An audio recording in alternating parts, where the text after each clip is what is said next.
Buenas noches, mis queridos hermanos y queridos amigos. Aquí estamos de nuevo.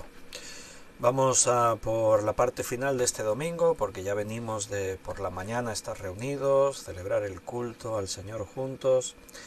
Y ahora, como todos los días domingos, a esta hora, 9 de la noche, estudiamos una serie que hemos llamado Ciencia y Biblia. Estamos en el relato de la creación, contemplando qué dice la Biblia y qué argumentos podemos tener desde el punto de vista científico y desde el propio razonamiento de la sabiduría que tenemos los hombres, la sabiduría humana, que nos aporte luz para poder ver lo que dice Génesis, si realmente esto lo podemos creer, es literal, se tiene que interpretar. Ahí estamos estudiando esta parte muy importante, porque recordad una cosa, lo que aquí se establece no solamente es si creemos la narrativa de lo que aquí explica de la creación, es que claro, estamos asentando una base. Si decimos que toda la Biblia es inspirada por Dios y la Biblia es infalible, si creemos que la palabra de Dios es inerrante, entonces quiere decir que lo que dice Génesis 1 también es exacto, es literal, no podemos ignorar nada de lo que ahí dice. Y aquí estamos determinando ese principio. Si creemos que la Escritura es toda ella la palabra de Dios, o solo una parte y otras partes las tenemos que interpretar, o la Biblia habla de forma figurada, y ahí estamos. Es fundamental, es esencial que los que hemos creído en el Señor y creemos que la Biblia es la palabra de Dios, tengamos la seguridad y tengamos argumentos para creer y defender el relato de la creación de Génesis. Vamos a hacer una oración, le pediremos al Señor que Él nos guíe, que Él nos dirija, y nos ponemos ya con este tiempo de estudio bíblico. Vamos a orar. Señor, muchas gracias, estamos agradecidos que tú nos permitas reunirnos nuevamente a través de este medio de Internet, hacerlo en tu nombre, abrir la Escritura y buscar tu dirección. Siempre que venimos a estudiar tu palabra, venimos a buscar primero tu dirección, porque no queremos que las ideas que surjan sean cosa nuestra de los hombres. Creemos que tú has puesto el Espíritu Santo en nosotros. Y como Jesús prometió, Él nos iba a guiar a toda la verdad. Entonces queremos, Señor, entender y ver y conocer la verdad que tu palabra nos revela. Por eso disponemos nuestras vidas, nuestros pensamientos delante de ti, para que tú nos hables. Háblanos, porque estamos dispuestos a escuchar y recibir todo ese alimento espiritual que tienes para nosotros. Acerca de la creación, acerca de la ciencia, queremos también, Señor, que tú nos instruyas, nos enseñes, porque creemos en ti, creemos que tú creaste los cielos y la tierra. Pero hay personas que tienen dudas, y cuando hablamos con ellos queremos presentar buena defensa de tu palabra, del Evangelio, poderles explicar y que ellos mismos entren en razonamiento para que vean y comprueben que es totalmente lógico el relato de la Biblia, de la creación, y que es creíble, que es la única respuesta válida que hay en este mundo acerca del origen de todas las cosas. Por eso, Señor, buscamos tu dirección y tu sabiduría. Ayúdanos a entender y asimilar todo lo que tú nos enseñas. Gracias por mis hermanos que han escogido estar aquí compartiendo este tiempo. Bendícelos, te lo pedimos en el precioso nombre de nuestro Señor Jesucristo. Amén. Pues bienvenidos, mis queridos hermanos. Es un placer volver a veros un día más y poder estar ahora en este tiempo juntos otra vez para compartir la palabra del Señor. Vamos a irnos hoy a Génesis 1, nos vamos a centrar ahí en el tercer día de la creación, versículos 9 al 13, y vamos a tratar de aprender algo nuevo. Esta mañana, como todos los domingos, hemos estado reunidos, hemos tenido comunión unos con otros, hemos disfrutado ya de un tiempo especial con la alabanza, con la comunión, con la predicación de la palabra, y nunca es suficiente, por eso estamos aquí otra vez. Y qué bueno veros, qué bien que podáis estar aquí compartiendo otra vez este tiempo. Antes de que nos pongamos con el estudio, como solemos hacer, y es una buena costumbre, y me gusta que algunos hermanos podáis escribir. Yo sé que no todos pueden, y que hay hermanos que por allí pues están solamente escuchando y no pueden escribir. Evidentemente qué bien que estéis todos ahí y todos los hermanos que ven esto en diferido, pero algunos al conectarse escriben en el chat en directo y vamos a ver ahí quién escribió por acá. Benito dice buenas noches a todos mis hermanos. Y Luisa Rodríguez, buenas noches a todos. Juan Bermudo también está ahí saludando y deseando que la gracia y la paz de nuestro Señor estén en vuestros corazones. Beatriz también dice contentos de escuchar la voz de nuestro amado Padre Celestial. Paco y Rosario, buenas noches a todos y muchas bendiciones para mis hermanos.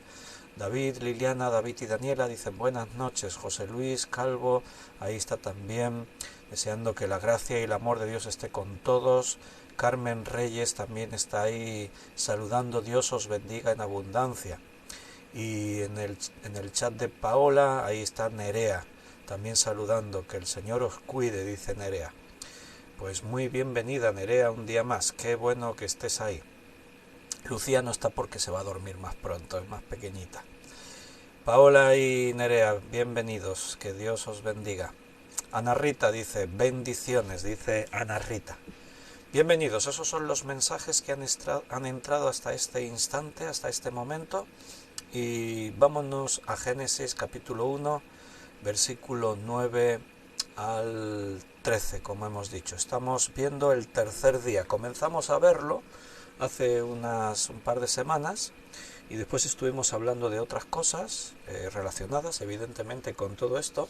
Creo que la semana pasada fue interesante que nos detuviésemos un poquito para ver que hay muchos científicos, de hecho de los más grandes, prestigiosos, importantes, que daban por sentado que Dios existe. Es esa ciencia evolucionista que no tiene un fundamento científico real, sino que, bueno, hace falta mucha más fe para creer la teoría de la evolución que para creer el relato de la Biblia. Y ese principio de sentido común es lo que una gran mayoría de científicos importantes en los 2-3 últimos siglos de la ciencia daban por sentado, que alguien tuvo que crear todas las cosas. Lo creas de una manera o de otras, Dios creó todas las cosas. Bien, habíamos visto en Génesis 1 que en el principio creó Dios los cielos y la tierra. Esa era la idea desde la perspectiva del idioma hebreo para referirse a todo el universo. Dios creó el universo. Y la palabra creó, recuerda, es la palabra hebrea bará, que significa crear de la nada. Y todo ocurrió a través de la palabra de Dios. Dijo Dios y fue. Cada uno de los componentes que aparecieron en la creación fue simplemente a través de la acción directa del poder de Dios y su palabra. Dios lo dice y las cosas ocurren. En el primer día de la creación, versículo 3, hasta del día 3 al 5 es el primer día de la creación, Dios creó la luz y separó la luz de las tinieblas. A la luz la llamó día, a las tinieblas noche. Y fue la tarde y la mañana un día. Ese fue el primer día de la creación. Segundo día de la creación, versículos 6 al 8. Luego dijo Dios, haya expansión, y nota siempre eso, Dios habla, Dios dice y ocurren las cosas. Dijo Dios, haya expansión en medio de las aguas, y separe las aguas de las aguas. E hizo Dios la expansión y separó las aguas que estaban debajo de la expansión de las aguas que estaban sobre la expansión, y fue así. Y llamó Dios a la expansión cielos, y fue la tarde y la mañana el día segundo. Estuvimos viendo que en el segundo día de la creación Dios creó lo que está por encima de la tierra, la atmósfera. Ahí tenemos esa capa de diferentes tipos de gases que hacen posible la vida en la tierra, como filtro de los rayos solares, de las partículas cósmicas, de las radiaciones del sol, etcétera, etcétera, pero también con los gases adecuados para que nosotros podamos respirar el aire. Tiene que estar todos esos gases en la proporción adecuada para que sea un aire bueno para respirar y que podamos tener vida. Y todas esas cosas no pudieron ocurrir por casualidad, alguien las tuvo que poner. O sea, si tú vas a cocinar, tienes que poner los ingredientes adecuados. Si tú vas a mezclar alimentos, tienes en cuenta las cantidades. Si tú necesitas respirar un aire que sea bueno para tu vida, tiene que tener los gases apropiados, el tanto por ciento de oxígeno, el tanto por ciento de carbono, todo tiene que estar ahí en la medida adecuada. Si no, no sería posible la vida. Y entonces leímos y vamos a recordar y ahí retomamos. Día tercero, versículo 9. Dijo también Dios, júntense las aguas que están debajo de los cielos en un lugar y descúbrase lo seco. Y fue allí. Y llamó Dios a lo seco tierra y a la reunión de las aguas mares. Y vio Dios que era bueno. Después dijo Dios, produzca la tierra hierba verde, hierba que dé semilla, árbol que dé fruto según su género, que su semilla esté en él sobre la tierra, y fue así. Produjo pues la tierra hierba verde, hierba que da semilla según su naturaleza, y árbol que da fruto, cuya semilla está en él, según su género. Y vio Dios que era bueno, y fue la tarde y la mañana el día tercero. Bien. Importante recordar lo que vimos ya en el estudio pasado, creo que fue, y bueno, y en otros estudios anteriores dijimos que Dios lo crea todo y lo crea todo con apariencia de edad madura. O sea, pusimos un ejemplo, dijimos el hombre. Dios creó a Adán y después va a crear a Eva. Dios creó al hombre, varón y hembra los creó, pero no los creó como un embrión en el vientre de una madre. ¿Por qué? Porque no había madres. Claro, Dios está creando, es la paradoja de que es primero el huevo o la gallina. Entonces Dios tuvo que crear primero a la gallina para que pudiese poner huevos y para que pudiese reproducirse. Entonces Dios crea todo con apariencia de edad madura, y Dios creó al hombre y a Eva para que pudiesen tener hijos, para que pudiesen cuidar la creación, trabajar la tierra, ocuparse de las cosas. Dios no creó a un bebé ni siquiera para que fuese creciendo. Entonces, por ese mismo principio Dios creó todo. Dios creó el universo de tal manera que desde el primer día ya se podían ver las estrellas. Aún no hemos llegado a la creación de las lumbreras. Eso va a ocurrir un poquito más adelante, ya vamos a llegar ahí en el día cuarto. Pero estamos en el día tercero. Cuando Dios crea las estrellas, las creó para que se viesen desde el primer instante que eran creadas. Dios creó todas las cosas. Ahora dice que Él crea, vamos a llegar ahí, y la tierra hierba verde y árbol que da fruto, y crea hierba y crea árboles. No creó semillas y puso las semillas, no. Y ahí el texto es muy específico y muy cuidadoso para que no nos quede duda. Dice que creó hierba que dé semilla y árbol que dé fruto. Las hierbas, la hierba, los arbustos, tienen la semilla en sí mismas. El árbol, hay diferentes tipos de plantas, ¿verdad? El árbol que da frutos, el fruto está en la semilla está en el fruto. Y entonces el texto especifica que Dios creó plantas, hierba, árboles, arbustos que daban semilla, o sea, con capacidad de reproducción. Después se van a reproducir las plantas. Dios crea todo con apariencia de edad madura. Creó las plantas grandes, los árboles grandes, creó al hombre ya maduro, adulto, creó el universo visible, creó todas las cosas como Él quiso. No, Dios no creó y aprovechó los años. Según las últimas teorías evolucionistas, el universo tendría una existencia, la Tierra tendría una existencia de unos entre 4 y 5 billones de años. Necesitan mucho tiempo para poder decir que todo se fue creando por sí solo, pero ni con millones y millones de billones de años eso es posible, porque el tiempo jamás va a crear cosas que no existen de la nada, ni va a poner orden, ni va a crear vida, ni todo lo que existe a nuestro alrededor. Entonces, todo fue creado en el momento que Dios quiso y lo creó como Él quiso. Recuerda que también la muerte no existía.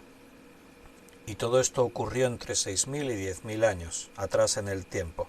Si no había muerte, la muerte no va a venir hasta que el hombre y la mujer están sobre la tierra, y como hombre y como mujer, ya como seres inteligentes, y fue cuando ellos pecaron que la muerte entró en el mundo. Antes no había muerte. Entonces, cualquier idea de ese proceso evolucionista en el que los animales van muriendo y se van perfeccionando y van cambiando a otras especies, todo eso no era posible porque no había muerte. Más adelante, la superficie de la Tierra va a ser reformada drásticamente por el diluvio universal. Pero en el proceso de la creación, como ahora nos vamos a detener en ver los pequeños detalles que ya aparecen en el texto, ya ocurrieron cosas tremendas que de alguna forma ya le fueron dando una apariencia a la Tierra. Creemos en la inerrancia de las Escrituras. ¿Qué quiere decir eso? Que la Biblia no se equivoca, no falla, no se contradice. Todo lo que la Biblia dice es la palabra de Dios. Toda la Escritura es inspirada por Dios. Así que todo lo que la Biblia dice, inclusive Génesis 1 y 2, es tal como lo dice. Y como dijimos, no hay un relato más autoritario de la creación que el que aquí la Biblia nos está dando. Porque la ciencia no nos puede dar una explicación.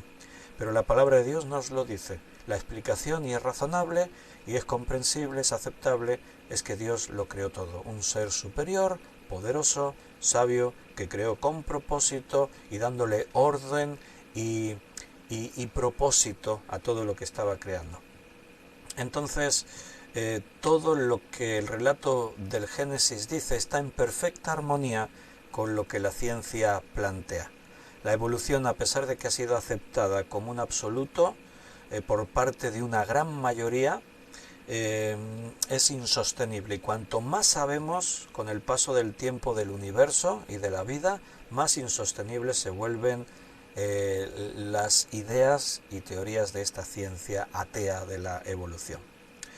Bien, en el tercer día Dios separó las aguas y de esa manera dejó al descubierto lo seco, y llamó a lo seco tierra y a las aguas llamó mares. Así que la idea es esta, que al principio, en el día segundo, cuando Él separó las aguas de las aguas y puso las aguas sobre la superficie del cielo y las otras aguas las trajo a la tierra, la idea es que las aguas cubrían totalmente la superficie de la tierra. Eso es lo que ahí dice. Ahora Dios va a decir: júntense las aguas que están debajo de los cielos en un lugar y descúbrase lo seco. Dios hace una separación, junta las aguas en un sitio y hace que lo seco emerja, aparezca la tierra. Dios manda con el poder de su palabra. Dios dijo, júntense las aguas, y las aguas le obedecieron, y las aguas se juntaron en un gran montón. Y descúbrase lo seco, y lo seco se descubrió. Ahora bien, cuando tú lees así superficialmente y no tratas de imaginarte y de pensar y de reflexionar, bueno, este relato del Génesis queda así todo muy idílico, muy bonito, ¿no? Pero recuerda que Dios le está dando forma a la creación, y eso tiene un proceso. Al principio Dios creó los cielos y la tierra estaba desordenada y vacía, y las tinieblas estaban sobre la faz del abismo, dice ahí.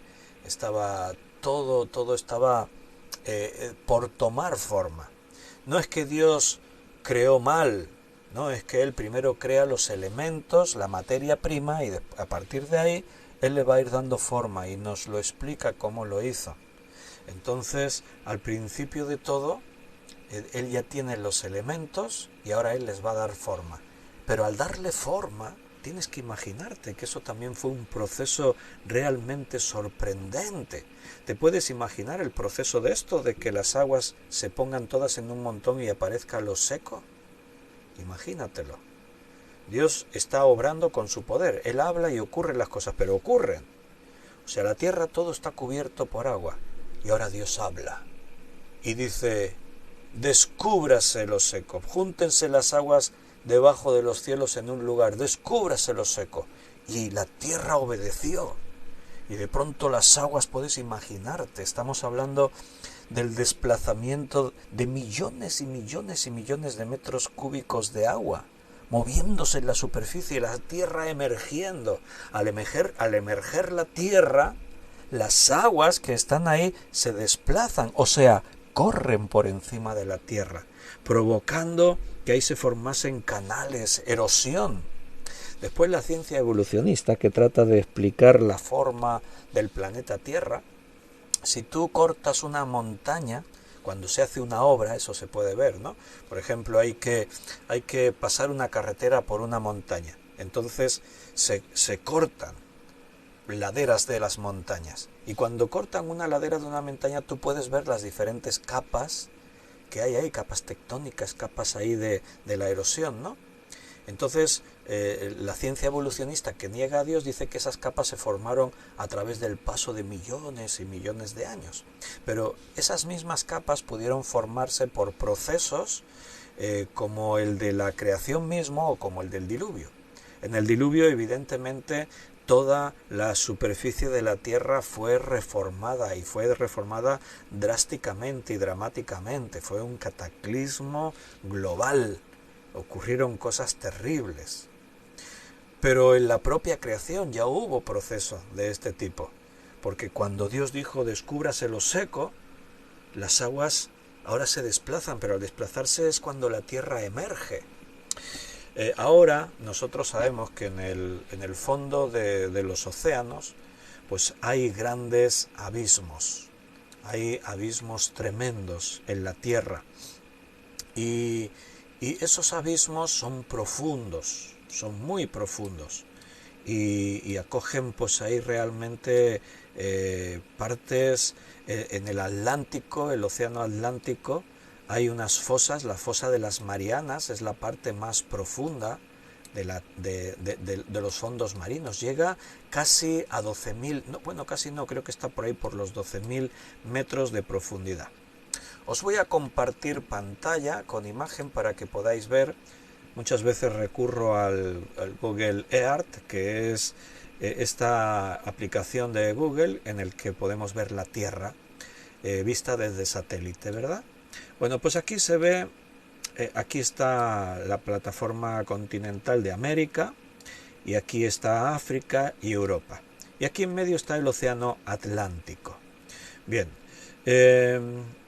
las aguas están dentro de estas cuencas oceánicas. Aquí se ven estas fisuras que se ven por aquí, en la corteza.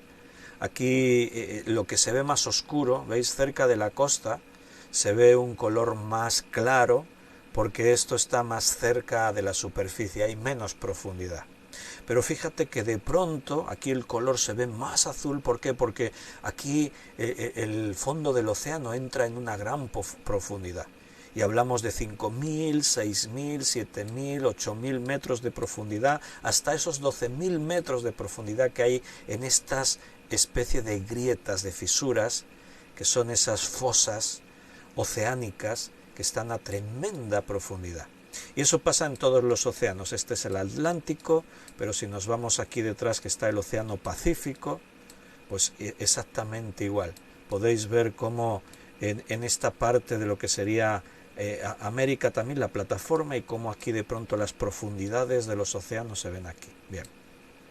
Cuando Dios obró para que las aguas se pusiesen en un lugar, evidentemente es fácil imaginar que Dios hizo que la tierra se elevase, y al elevarse la tierra, las aguas se desplazaron y quedaron en esta especie de cuencas oceánicas, como hemos dicho, que Dios modeló. Cuando la Biblia, ahora vamos a leer algunos pasajes que habla de que Dios puso cerrojos al mar. Ahí los tienes, mira, delante de tus ojos. En esta vista de satélite del planeta Tierra, puedes ver cómo Dios obró de esa manera para que pudiésemos tener esa tierra que nos permitiese la vida. Si no, todo estaría cubierto por agua. Mira, si todas estas grandes profundidades de pronto se elevasen, si toda esta tierra se elevase y se quedase todo al mismo nivel, al elevarse las profundidades oceánicas, desplazarían toda esta cantidad de agua y la tierra volvería a quedar cubierta. Si alguien pregunta, ¿y cómo pudo un día primero en la creación, antes de este momento del día tercero, que el agua cubriese toda la tierra, y cómo pudo en el diluvio el agua cubrir toda la tierra, hasta las montañas más altas. ¿Cómo es posible? ¿De dónde salió tanta agua? La tienes ahí delante de tus ojos. Solamente es la forma que se le da al planeta. Y por eso hay muchos textos que nos hablan de esa forma que fue Dios quien le dio al planeta para que las aguas estuviesen en un lugar y no inundasen la otra parte que es la tierra seca. Ahora después vamos a leer algunos de esos textos. Pero déjame que te muestre, porque no sé si habéis escuchado hablar, pero hay una idea acerca de que en un origen, en un principio, la Tierra no tenía la apariencia que tiene ahora. La Tierra era distinta como es ahora. Y a eso la ciencia le llama Pangea. ¿Qué es Pangea? Es el nombre que se le da a la idea de que al principio toda la Tierra estaba unida. Os comparto otra vez pantalla. Esto no lo ha hecho un creyente, esto es desde el punto de vista de las ideas científicas de que la Tierra un día estaba toda unida y está en armonía con el relato bíblico del Génesis. Dios separó la tierra de las aguas. La forma en la que hoy día tiene la Tierra, con los continentes así separados unos de otros, bueno, pues muy posiblemente eso ocurrió en el cataclismo del diluvio, en ese proceso del diluvio. La ciencia reconoce que la Tierra un día debió estar toda junta, precisamente es muy fácil al observar la forma que tienen los continentes. Si tú observas el mapa mundi del mundo, te das cuenta que el dibujo que hace América del Norte, América del Sur con Europa y África es como si fuesen piezas de un rompecabezas que si los acercas quedan unidos, encajados unas piezas con otras. Y eso pasa con toda esta idea de la Tierra. Entonces este dibujo que os estoy mostrando ahora en pantalla nos muestra cómo los continentes habrían estado unidos en un principio. Hubiese sido así. Y que después, por algún motivo, la ciencia explica que los continentes se rompieron en lo que hoy en día llamamos las placas tectónicas, que están en movimiento, y se fueron desplazando esas placas tectónicas que estarían asentadas sobre mares de magma ardiendo que hay en el interior de la Tierra, y entonces se fueron separando. Claro, la ciencia, que ignora lo que dice la Biblia, no puede explicar y por qué ocurrió eso. ¿Qué provocó eso?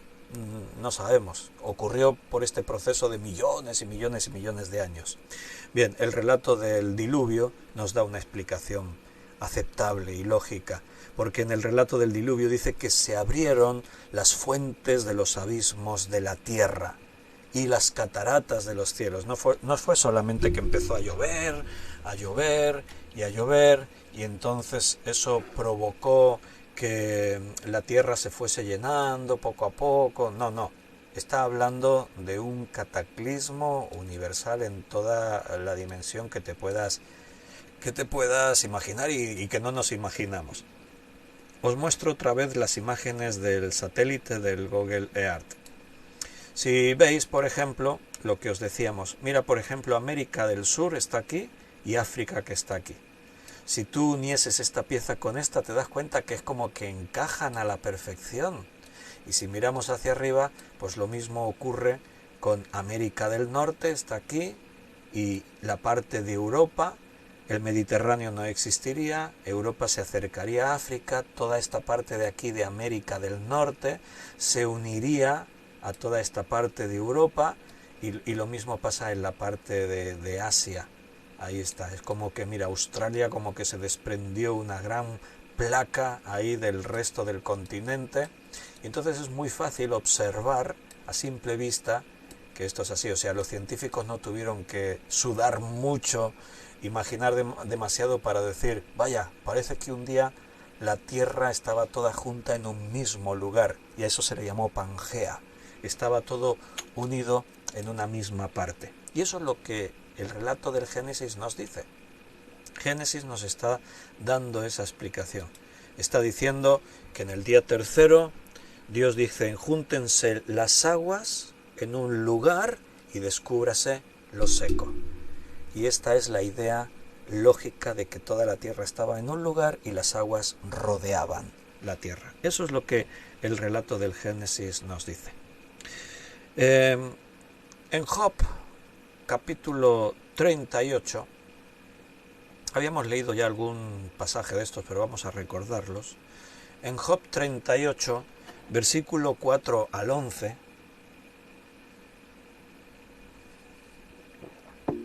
en esas conversaciones tremendas que Job tiene con Dios, Dios le dice a Job: ¿dónde estabas tú cuando yo fundaba la tierra? Házmelo saber si tienes inteligencia. ¿Quién ordenó sus medidas, si lo sabes? ¿O quién extendió sobre ella cordel? O sea, ¿cómo es que se sostiene ahí en el espacio la tierra, no? ¿Sobre qué están fundadas sus bases? ¿O quién puso su piedra angular? Cuando andaban todas las estrellas del alba y se regocijaban todos los hijos de Dios. O sea, este texto nos sugiere que los ángeles ya existían, ya habían sido creados en el momento que Dios creó los cielos y la tierra. Ahí estaban todos los hijos de Dios, se refiere a los ángeles de los cielos, y dice que se regocijaban todos el día de la creación. Y mira ahora lo que dice el versículo 8. ¿Quién encerró con puertas el mar, cuando se derramaba saliéndose de su seno? Esa es la idea. O sea, hubo un momento que las aguas cubrían toda la tierra. Era necesario que hubiese una parte de la tierra más elevada y que hubiese otra parte de la tierra que se hundiese para poder contener todas esas aguas y que quedasen confinadas en un lugar para que no invadiesen lo seco. ¿Quién puso con puertas al mar cuando se derramaba? Cuando puse yo nubes por vestidura suya y por su faja la oscuridad. Cuando establecí sobre él mi decreto y le puse puertas y cerrojo y le dije: hasta aquí llegarás y no pasarás adelante, y ahí parará el orgullo de tus olas. Bien, la forma que tiene la geografía terrestre está ahí porque Dios la diseñó de esa manera. Tomó la forma que Dios quiso. En el Salmo 74, versículo 13 al 17, Salmo 74, versículo 13 al 17, dice: dividiste el mar con tu poder, quebrantaste cabezas de monstruos en las aguas, magullaste las cabezas del leviatán y lo diste por comida a los moradores del desierto. Abriste la fuente y el río, secaste ríos impetuosos. Tuyo es el día, tuya también la noche. Tú estableciste la luna y el sol. Tú fijaste todos los términos de la tierra, el verano y el invierno, tú los formaste. Bien, aquí nuevamente está hablando de ese proceso de la creación. Dividiste el mar con tu poder.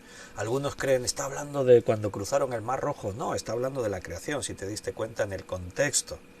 O sea, está hablando de ese momento en el que el Señor apartó las aguas e hizo que lo seco apareciese, porque según el contexto está hablando de eso, de lo que él hizo. Tú fijaste los términos de la tierra, tú creaste el día y la noche, pusiste el invierno y el verano. Está hablando de ese momento. Por cierto, ahora vamos a mencionar, os voy a explicar un poco cuando dice ahí, aparece un monstruo, ¿verdad? Quebrantaste cabezas de monstruos en las aguas, magullaste las cabezas del leviatán. ¿Qué quiere decir eso? Ahora os lo voy a explicar, un poquito de paciencia. Pero quiero mostrarte más textos. Quiero ir también al Salmo 104, versículo 5 al 11. Él fundó la tierra sobre sus cimientos. Dice ahí: no será jamás removida. Con el abismo, como con vestido la cubriste. Sobre los montes estaban las aguas. No está hablando del diluvio, está hablando de la creación también. Aunque podría haber, tú sabes que a veces el relato bíblico puede tener un doble significado y puede haber una referencia al diluvio, que ahora vamos a verlo, ¿no? Pero está hablando de la creación, está hablando que fundó la tierra, sobre sus cimientos, no será jamás removida, con el abismo, como con vestido la cubriste, sobre los montes estaban las aguas, se refiere a que en un principio todas las aguas cubrían la tierra, pero a tu reprensión huyeron. O sea, las aguas fueron donde Dios le dijo a un montón y la tierra apareció. A tu reprensión huyeron, al sonido de tu trueno se apresuraron. Subieron los montes, descendieron los valles, al lugar que tú fundaste. ¿Notas? Está describiendo cómo Dios fue moldeando, dándole forma a la superficie de la tierra. Le pusiste término, el cual no traspasarán, ni volverán a cubrir la tierra. Ahí puede haber un doble significado. En la creación cubrieron la tierra, en el diluvio la volvieron a cubrir, pero Dios en el diluvio dijo, no volverá a ocurrir esto, nunca más las aguas cubrirán toda la tierra. Tú eres el que envía las fuentes por los arroyos, van entre los montes, dan de beber a todas las bestias del campo, mitigan su sed los asnos monteses. El hecho de separar las aguas y de hacer que la tierra aparezca, esa separación de las aguas también tiene implícito, también tiene comprendido las aguas dulces que están sobre la tierra, porque las aguas que están sobre la tierra también están en su lugar. Los lagos también están en su cuenca del lago, los ríos están en su cauce, las fuentes de manantiales subterráneas están en su lugar. Dios puso orden entre la tierra y las aguas. Tiene que existir ese orden y hoy en día lo podemos observar. También en Proverbios capítulo 8 hay una referencia a lo que estamos hablando. Proverbios 8, versículo 22 al 29. Jehová me poseía en el principio, ya de antiguo antes de sus obras. Eternamente tuve el principado desde el principio antes de la tierra. Antes de los abismos fui engendrada, antes que fuesen las fuentes de las muchas aguas, antes que los montes fuesen formados, antes que los collados ya había sido yo engendrada.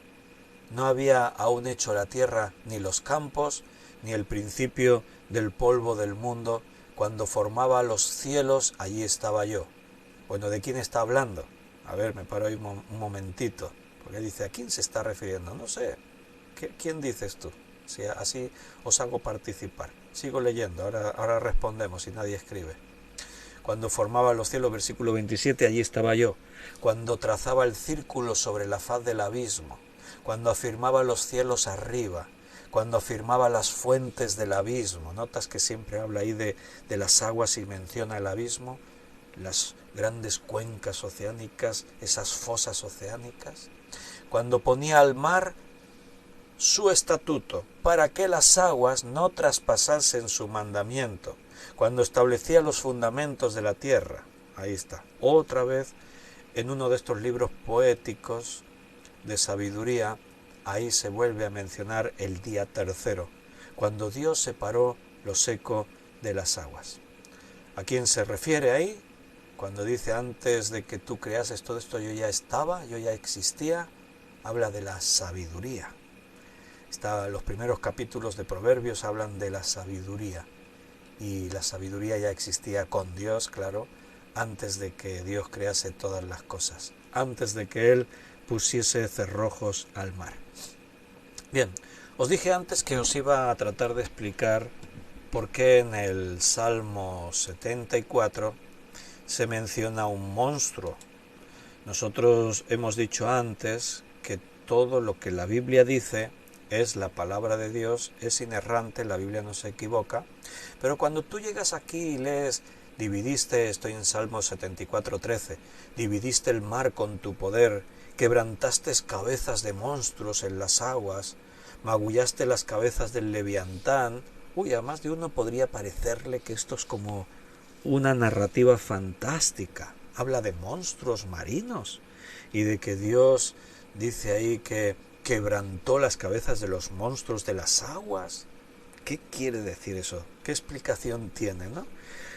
Algún incrédulo te puede decir, no, pero mira, la Biblia habla de mitos y leyendas e historias. Bueno, no es el único sitio que habla de monstruos. De hecho, déjame que te adelante ya que la palabra que aquí se tradujo por monstruos es la palabra Rahab. Como la prostituta de Jericó se escribe igual, pero aquí el significado que se traduce como monstruo. De hecho, en algún versículo, como ahora os voy a mostrar, no se tradujo, se dejó la palabra original hebrea porque no se sabía bien qué traducción le damos y se dejó esa palabra, pero en otros lugares se traduce como monstruo. Por ejemplo, libro de Job, capítulo 7, versículo 12. ¿Soy yo el mar, oh monstruo marino, para que me pongas guarda? Ahí otra vez esa palabra monstruo, marino, es la palabra Rahab, R-A-H-A-B, B de Barcelona. En Isaías 51 también aparece la misma palabra. Isaías 51, versículo 9 y 10. Y esto nos va a servir para aprender una cosa importante, lo que os estoy mostrando ahora. Mira, aquí dice en Isaías 51, 9 y 10, despiértate, despiértate, vístete de poder, oh brazo de Jehová, despiértate como en el tiempo antiguo, en los siglos pasados. ¿No eres tú el que cortó a Rahab y el que hirió al dragón? ¿No eres tú el que secó el mar, las aguas del gran abismo, el que transformó en camino las profundidades del mar para que pasaran los redimidos? Bien, nos paramos ahí otra vez. Y te voy a mostrar otro texto, Salmos, y ahora lo explicamos todo esto, Salmo 89, versículo 22 al 29. Salmo 89, 22 al 29. No lo sorprenderá el enemigo, ni hijo de iniquidad lo quebrantará, sino que quebrantaré delante de él a sus enemigos y heriré a los que le aborrecen. Mi verdad y mi misericordia estarán con él, y en mi nombre será exaltado su poder. Asimismo pondré su mano sobre el mar y sobre los ríos su diestra, dice ahí. Él me clamará, mi Padre eres tú, mi Dios y la roca de mi salvación. Yo también le pondré por primogénito, el más excelso de los reyes de la tierra. Para siempre le conservaré mi misericordia y mi pacto firme con él. Espera, que este no es el texto que os quería leer. Dije 89, pero os estoy leyendo más abajo. No, el 10. Aunque ahí abajo vuelve a hablar de eso, de que él puso el mar. Pero os quería mostrar lo del monstruo. El versículo 10. Tú quebrantaste a Rahab como a herido de muerte. Con tu brazo poderoso esparciste a tus enemigos. Ahí está otra vez. Tú quebrantaste a Rahab. Rahab es esa palabra que se traduce como monstruo, como una especie de monstruo marino, ¿vale? Vale, entonces, ¿qué quiere decir todo esto? Tú lees todo esto ahí en la Biblia y ¿eso qué es? ¿Qué explicación tiene? Bien, primer detalle importante. Recuerda que todo esto aparece en la literatura poética. La Biblia tiene libros poéticos que son Job, Salmos, Proverbios, Cantar de los Cantares y algunas partes de los profetas. Por ejemplo, la que hemos leído, Isaías, tiene mucha poesía. Y hemos leído el capítulo 51, que está en forma poética. El libro de Lamentaciones es un libro del profeta Jeremías y es poesía. O sea, hay mucha poesía en los profetas y hay unos libros que son enteramente poesía, como es Job, Salmos, Proverbios y Cantar de los Cantares, ¿vale? Entonces, cuando estudiamos hermenéutica, aprendemos que cada estilo literario se tiene que interpretar según el estilo literario. La literatura poética está llena de figuras de dicción o figuras retóricas. Entonces tú tienes que tenerlo en cuenta. Cuando dice ahí los montes saltarán de alegría y los árboles aplaudirán, entiendes que eso es una figura retórica, no es literal. Cuando tú lees este tipo de expresión, todo lo que son las prosopopeyas, las hipérboles, todo lo que es la interrogación, lo que es la sinécdoque, etcétera, etcétera, pues tú lo tienes en cuenta a la hora de interpretar. Y aunque está escrito en forma figurada, lo que enseña es literal. Las enseñanzas son sí o sí totalmente incuestionables. Pero esas enseñanzas están explicadas de esa forma poética, elegante, fascinante, que nos lleva a despertar nuestra imaginación. Así que cuando está hablando de monstruos, está hablando de Rahab, está utilizando ese lenguaje figurado. Y es más, está utilizando una figura de lo que era la mitología pagana en ese tiempo, que los judíos también aceptaron y los judíos también tenían sus supersticiones. Entonces ahí se está hablando de una figura. Rahab existe fuera de la Biblia. Lo que hace la Biblia es mencionar eso, pero de una forma poética, para decir Dios triunfó sobre este monstruo. Es como decir, y Dios derrotó a todos los otros dioses. Es un lenguaje figurado. Dios no venció a ningún ídolo, porque los ídolos, los otros dioses, no son nada, no existen. Entonces, Rahab es una figura que los judíos aceptan en su folclore, viene del paganismo, pero está aquí en la Biblia porque el judío lo adopta como una de sus creencias mitológicas. Los judíos también creían cosas fuera de la Biblia. Y Rahab es el nombre de un demonio marino o un dragón. Por eso hemos leído ahí en un lugar que se mencionaba junto el monstruo y el dragón marino, ¿no? En el Talmud se menciona Rahab. Y en el Antiguo Testamento se menciona, pero de esta forma figurada. Entonces el nombre original, y aquí viene lo interesante de esto que os estoy explicando, el nombre original de Rahab era el nombre que se le daba al abismo primordial. O sea, cuando Dios creó todas las cosas y comenzó en su creación, aún no le dio forma a nada, empieza ese abismo primordial. En esta tradición del folclore judío se le llamó así, Rahab. Era el dragón marino de la oscuridad, del caos, y se comparaba con el Leviatán y con el Tiamat. El Leviatán se menciona también en la Biblia, de forma figurada o haciendo referencia a los grandes monstruos marinos y terrestres, también el Behemoth, que evidentemente los podemos relacionar con lo que eran los dinosaurios. Más tarde, en este folclore judío, Rahab llegó a ser un demonio especial que habitaba el mar, y en algunos casos lo relacionaban con el Mar Rojo por todo lo que pues pasó con el cruce del Mar Rojo y todo, y ahí en el Salmo que hemos leído se menciona el Mar Rojo juntamente con este monstruo, este demonio marino, ¿vale?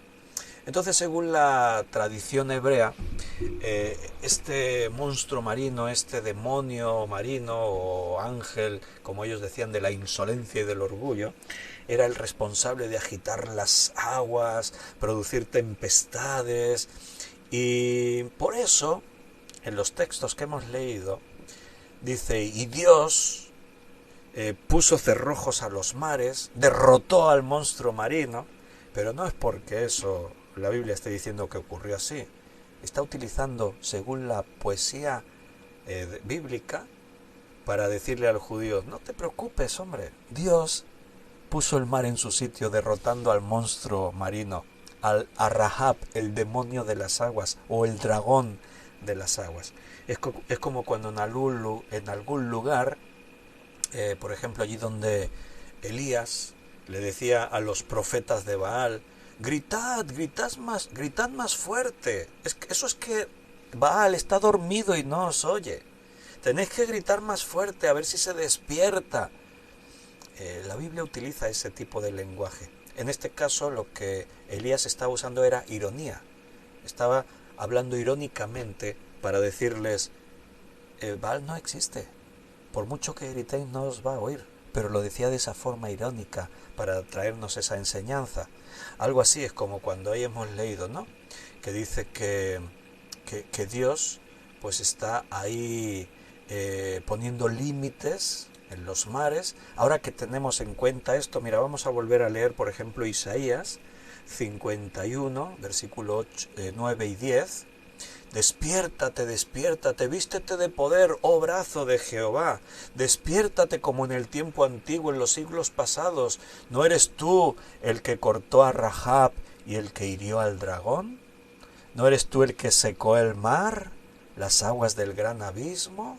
Ah, fíjate, ¿te das cuenta ahora? No está diciendo que Rahab es real y existió. No está diciendo que el dragón existía. Esto es poesía. E incluso aquí hay una figura retórica que es la interrogación para afirmar algo. Pero dice, tú eres el que secó el mar, las aguas del gran abismo. También el que transformó el camino de las profundidades del mar para que pasaran los redimidos. En un versículo está hablando de la creación y está hablando del cruce del Mar Rojo. Le está diciendo a los judíos, da igual que vosotros creáis que existe un monstruo que se llama Rahab, un dragón demoníaco que está aquí. Cuando Dios quiso, secó el mar y puso las aguas en el gran abismo y descubrió lo seco. Y cuando Él quiso, abrió el mar para que su pueblo pasara en seco. ¿Dónde estaba el monstruo que se lo iba a impedir? ¿Dónde estaba el monstruo para crear una tempestad? Eso es lo que está haciendo la Biblia. ¿Vale? ¿Está claro? ¿Alguien le quedó alguna duda? Esto le abre los ojos al pueblo cuando el profeta habla, cuando los salmos hablan en este término, para que, ¿cómo decir? No seáis tan supersticiosos. Dios es Dios y Él hace lo que quiere. Y en la creación lo hizo, y lo hizo en cualquier momento de la historia. Y esto también es un llamado para los paganos. Si tú crees en ese dragón marino, bueno, ¿y qué poder tuvo ese dragón marino contra Dios cuando Él decidió poner las cosas en su lugar? ¿Quién es el gobernante del mar? Dios. Ningún monstruo.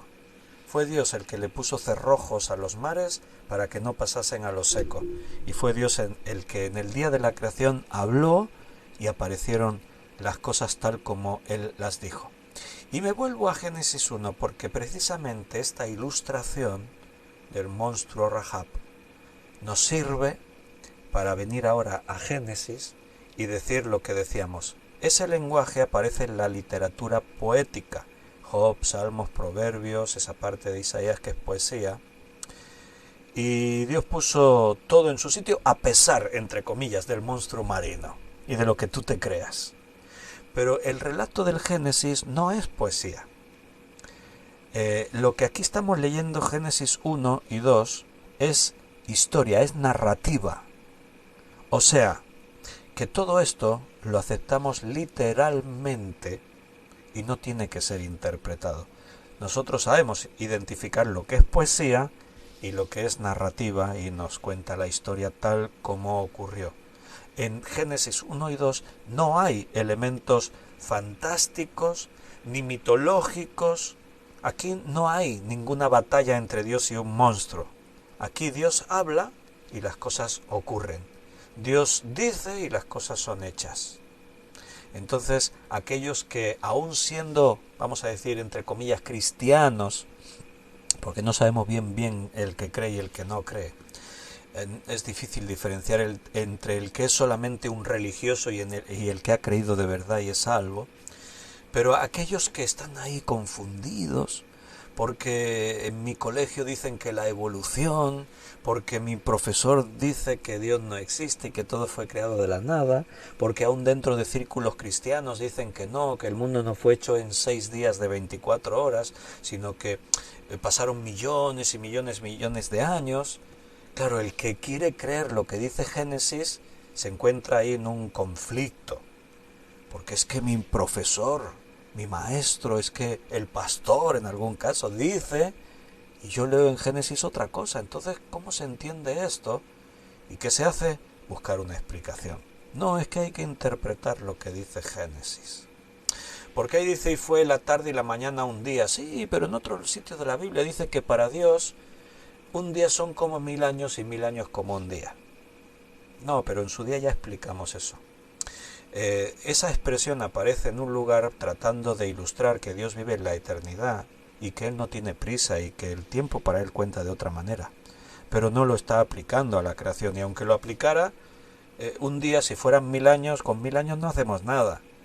Las teorías de la evolución y lo que se trata de explicar no son 1000 años, son millones de años, ¿vale? Y el lenguaje que aquí se utiliza no dice un día en sentido figurado, esto no es poesía, aquí no hay figura retórica, esto es literal. Y dice, y fue la tarde y la mañana un día, tal como los conocemos nosotros, días de 24 horas. Porque si no, ¿qué explicación damos? ¿Dios necesitaba millones de años para crear? Dios lo podría haber creado todo en un día. No, más, en un instante, en un segundo. Pero precisamente la creación son 6 días porque Dios está estableciendo principios para la creación, para la existencia de los hombres. Él está estableciendo el orden de lo que son 7 días la semana. 6 días trabajas, el séptimo descansas. Él está creando cosas que van a ser necesarias y de bendición para los hombres. Por eso estuvo 7 días y por eso nos lo explicó de esta manera, pero no porque Dios lo necesitase. Fíjate con qué facilidad Dios habla y las cosas ocurren. En el relato del Génesis no hay monstruos, no hay figuras retóricas que deban ser interpretadas. Los libros poéticos hacen referencia a la mitología y a creencias paganas y lo usa para mostrar que Dios hace lo que quiere y que está por encima de demonios y de dioses y de ídolos. Dios está por encima de Baal y de Asera y de todos esos dioses que aún los propios judíos llegaron a creer en ellos. Dios estaba por encima del becerro de oro y de todo lo demás. Y a veces la Biblia usa ese lenguaje figurado para decir que Dios es Dios y todo lo demás es falso y está bajo su autoridad.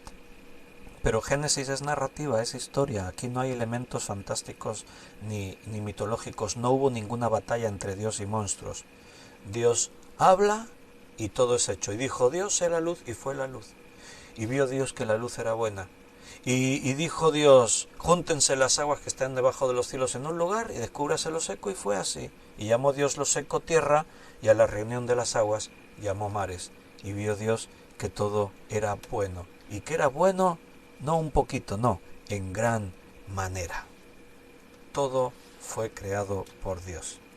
Y poco a poco vamos viendo argumentos para fortalecer nuestra fe y para poder debatir las mentiras del evolucionismo.